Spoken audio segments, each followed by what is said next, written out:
करता हूँ कि आप सभी अपने बच्चों के भविष्य के लिए एवं अपने स्वास्थ्य के लिए आम आदमी पार्टी का साथ दीजिए। और मैं ज़्यादा नहीं कुछ कहूँगा क्योंकि हमारे आदरणीय आए हुए हैं, वे सभी आप लोगों को अच्छी तरह से बताएंगे। मैं ग्राम सलौनी मान सलौनी इस जगह का नाम है स्वर्गीय नैनदास महिला जो मेरे दादाजी हैं, उन्हीं के नाम से इस जगह का नाम हुआ है।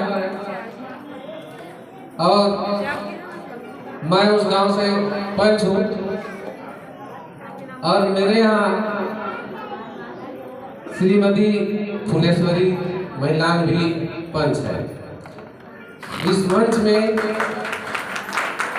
मैं उसे आने के लिए एक सेकंड के लिए चाहता हूं कि वे मंच में आए। फुलेश्वरी महिला।